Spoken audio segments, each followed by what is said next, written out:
But when it comes to food, there's definitely a pressure knowing that your child is going to be eating for the rest of their life and you want to get it right. No child follows a textbook, Our kids are so perceptive to our own emotional state. And if we have anxiety around food, perhaps our own eating struggle, and we bring that anxiety towards the weaning process, our kids are so perceptive to that. But just to go back to nature and what nature intended, babies are still designed to drink milk very much in the first 2 years of life. And I think the challenge is that children are not always developmentally ready to be at a certain stage of feeding. Or even from a sensory standpoint, I love, like Jenny says, when we're expecting kids to be able to use possibly a knife and fork or even just a spoon can sometimes just be so overwhelming for a child. Messy eating and messy play, and the sort of more mess, the better. And just enjoy and put the fun back into feeding.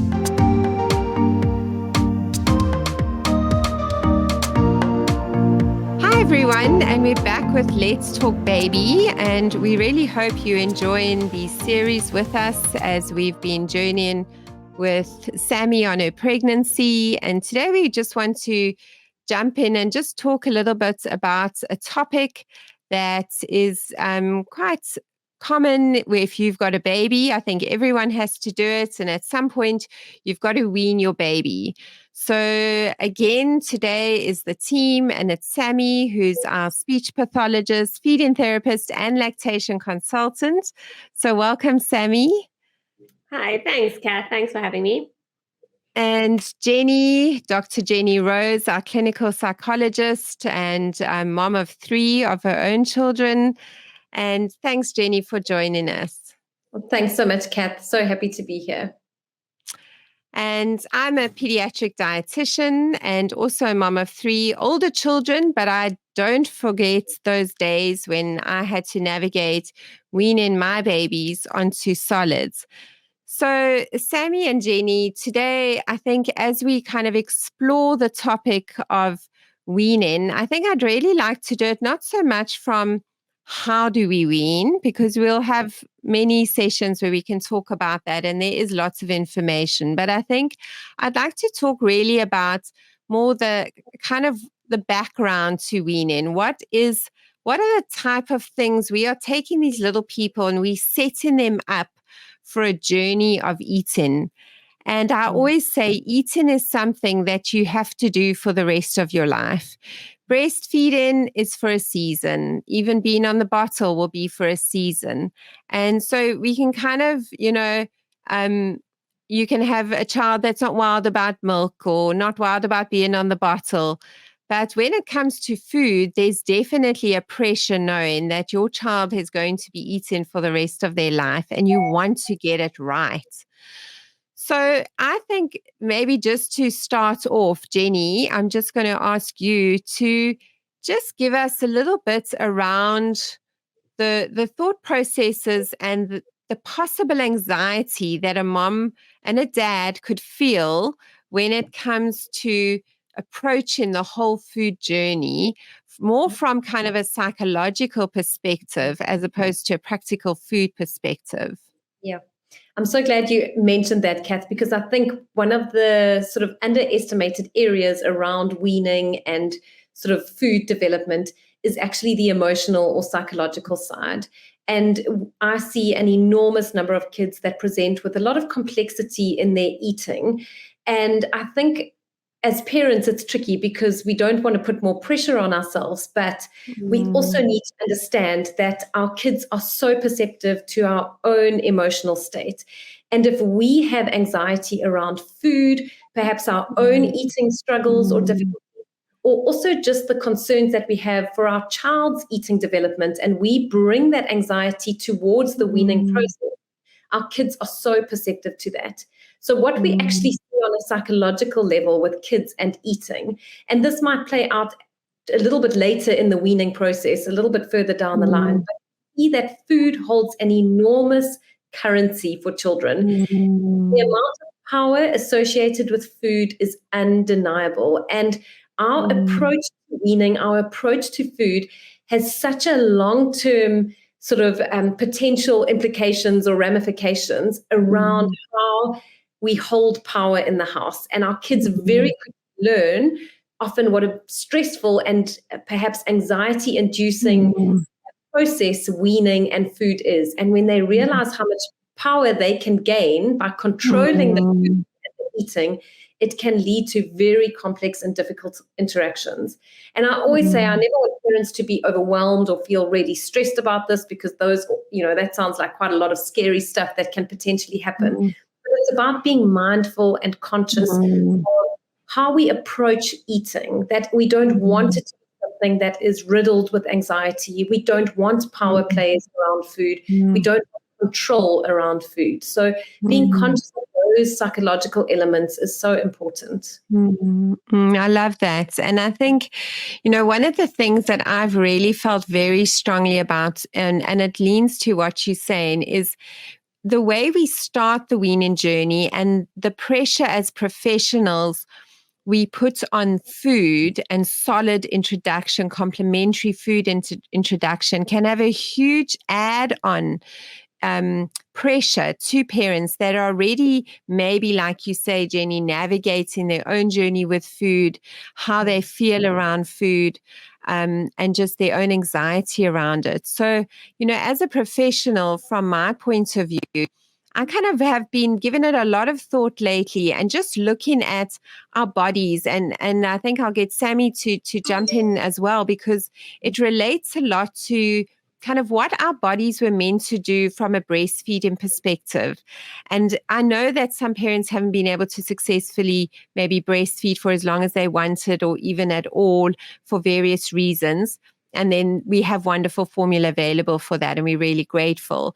But just to go back to kind of nature and what nature intended, and if you look at our how we were kind of designed, and how our babies' bodies were designed to have breast milk for the first 2 years at least of life. And the babies have the lactase enzyme, which is able to break down lactose, and that is in abundance up until 2 years of age. So that must tell us something, because at the end of the day, that means our babies are still designed to drink milk very much in the first 2 years of life. Sammy, do you agree with this? And kind of from a lactation point of view? Yeah, definitely. I think that, your majority of your nutrition is gonna come from a milk-based diet, like you say, for definitely the first year of life, and even for another year, like you say, the milk composition, whether it is breast milk or formula, is there to provide the nutrition that a child needs. And so, when we look at solids and starting weaning, it's very important to remember that. And then we see, solids and weaning not so much from the perspective or the nutritional perspective, which it does have, but more from the explorative point of view. Which then actually can change a parent's perspective completely, because it does take quite a bit of pressure off of that whole weaning journey and process, especially in the early days. Yeah, so right that, nutritionally, your food in the beginning first year is really there to, as you say, explore, be exposed to its new flavors, new tastes. It's something that the child has never, ever done before. And so we really want to encourage that fun in food kind of concept, as opposed to the nutrition around food concept in those early weaning months.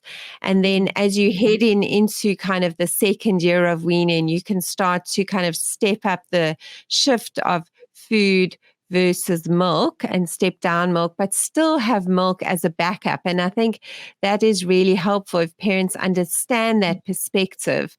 And I read an article recently just about kind of before science got involved in weaning, what did it look like? And it really looked like a mom breastfeeding her child wherever, however. And then when she was eating and around food and at an appropriate time when the child was a bit stronger, a bit more engaging with the world, which is around 4 months, when a child starts to kind of wake up to the world around them, the child would reach out and the mom would respond by giving little tastes of food to her baby. And that was kind of the weaning journey, very organically done.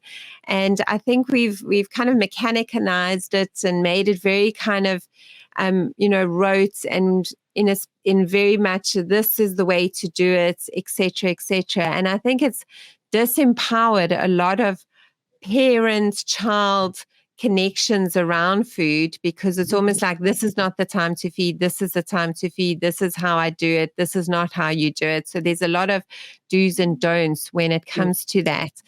And I think the challenge is that children are not always developmentally ready to be at a certain stage of feeding. And maybe, Sammy, you just want to, from your speech pathology, feeding therapy points of view, and that's your area of expertise, maybe just explain just briefly about the development and the feeding development journey that a child actually goes through when learning to eat. Yeah, so I think that's such an important thing. We think of weaning and we think of eating, and to us it comes naturally, and you just eat, and some people eat to live and other people live to eat. But if you think of it from a developmental perspective, it's so important to follow your child's development, because we're looking at sensory development, we're looking at oral motor development. That's a huge component of the weaning journey. And there's a lot of research showing, oral motor development from food and speech, later down the line. And I think the important thing is, and what you said is, nowadays, there's a lot of do's and don'ts and a lot of guidelines on when certain things should be done. But in my practice, I found and parents will know that no child follows a textbook. Some are pretty close, but generally, in terms of development, there's such a huge spectrum. And so a child that is ready to start solids at 4 months, is great. And if mom and dad are reading those cues, then wonderful. But another child at 4 months might be still far away from starting solids in terms of just the development, their development. And so it's so important to follow your own child's development and see, where they are on their developmental continuum, as to then deciding, whether to start solids or whether to give it a try and then cut back, because maybe they're not developmentally ready from an oral motor perspective, from a sensory perspective, from both, even from, a bit of an emotional development perspective. So when it comes to solids, a child's development is really an important factor to consider, and that being your own child's development. So, you can look at the guidelines and have a brief overview of what you're looking out for and what are the important developmental milestones you kind of want to see when you're starting solids. But it's really actually just looking at your own child and where they are on their continuum. Yeah, I really like that. I like the continuum of development when it comes to feeding. And I think what is also really important is that along the feeding journey, they will continue to develop at their own pace. So they might take to solids happily, but then kind of just stick around the purees if that's what you started with, or only want, finger foods, just depending on the child and what they're able to cope with. And I also find a lot of parents get very anxious about ability to use utensils, and I always try and explain that is a huge high level of development when it comes to feeding, because it takes so many processes to be able to use a utensil to get food to the mouth, that if you look at the research, it shows only really at the age of 5 is a child really fully equipped to do all 3 meals in a day with utensils on their own. And that's often why a 4-year-old will even ask to be fed, because they just can't manage at certain times of day all the mental processes that it takes to use utensils, eat the food, chew the food, see the food, digest the food. And so it becomes just quite an overwhelming experience for them, which often leads children to avoid stuff if it is overwhelming. And I don't know, Jenny, if you can just weigh in on that, and just maybe from a perspective of tasks that are really difficult, how do children respond to that? Because I think if we start to understand as parents that feeding is quite a high level of development and expertise, if a child is not coping with that and not able to actually do that task, what sorts of kind of emotional and psychological reactions could we expect to see from them? Yeah, it's such a great question, Kath. What we see in the sort of psychology side of things is one of the core components of parenthood is actually around this idea of challenge. And I always say to parents, this is probably one of the areas that they struggle with the most, because getting this accurate, there's a small window that is the accurate sort of amount of challenge, or the accurate sort of number of demands or tasks we need to put on kids. And what happens is we tend to overshoot it and place way too many demands on them, or we completely undershoot it and we, treat them as quite regressive almost, and really unable to do anything. And so this is a perfect example of when we're expecting kids to be able to use possibly a knife and fork, or even just a spoon, and actually get the motor development of putting something on the spoon, bringing it to the mouth, feeding, all the sensory stuff it's activating, the swallowing process, all of that happening in one, can sometimes just be so overwhelming for a child. And what we tend to see typically is when expectations are too high on kids, they withdraw or retreat. So they actually then rather say, I'm not even going to try. It's too much. That is what happens. And the long-term knock-on effect of that is the sense of self and confidence and self-worth, and just being able to believe in one's own ability. So we want to really find the balance of allowing kids to get that amount just right, of when that amount is sufficient enough for them to try develop their skills a little bit further, but not enough to overwhelm them entirely. I'm a really big fan of, I'm a mom that lets my kids run around barefoot. If they want to eat with their hands, granted to a certain age, but they can, because I also think that sensory gains are incredible.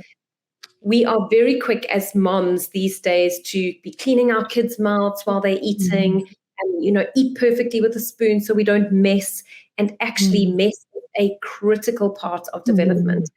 To me, if you're eating yogurt with your hand and it's going everywhere, and you're barefoot and running around in the mud, those have massive, massive, massive gains for kids.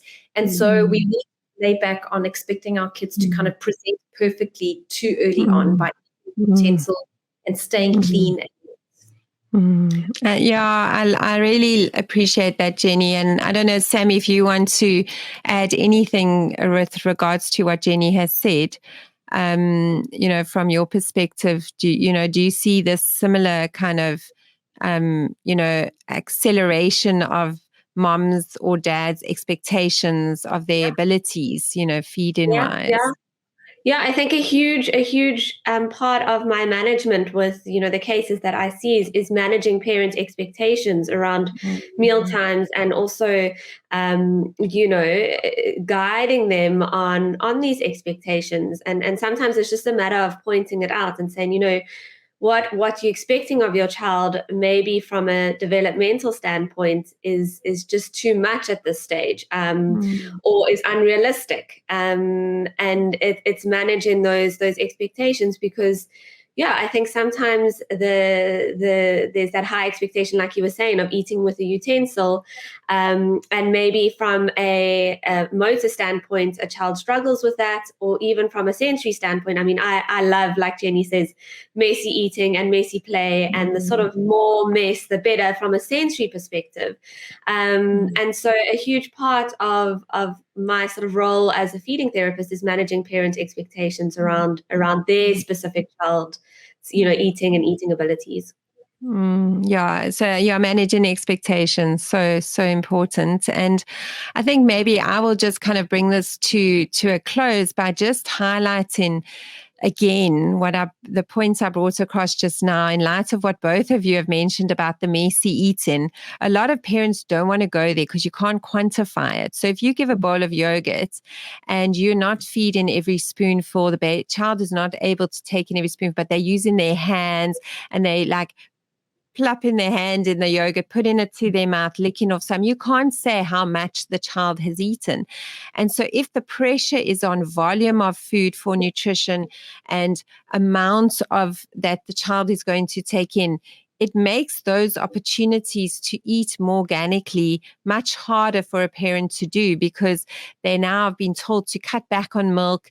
And so they are kind of saying, well, where is my child's nutrition actually coming from? Will they actually have enough if I allow them to do it themselves and navigate it themselves? And which often leads to them taking over. So once again, I think it's really important in the developmental learning phase of eating that parents do use the milk, which is what nature has given us to nourish our babies in those early years, to provide that nutrition still, so that while the child is developing skills with regards to food and feeding, the pressure is not on the child in that case. Because I think what we're all saying here is the pressure is not going to help the feeding journey at all. And putting a child and a parent under pressure is not the answer to a good eater or to creating a foodie in the future. It's really allowing to take the kind of foot off the gas, take the pressure off, and just enjoy and put the fun back into feeding, so that the child can just enjoy it, be engaged, and explore the process of food. And I think that's really important. So thank you, Sammy, so much for your insights as always and your inputs, and Jenny also just for your wonderful way of just expressing and explaining to us, just what goes on in the minds of little children and parents and that relationship. So thank you both, and look forward to the next podcast. Thanks, Kath. Thank you, Kath.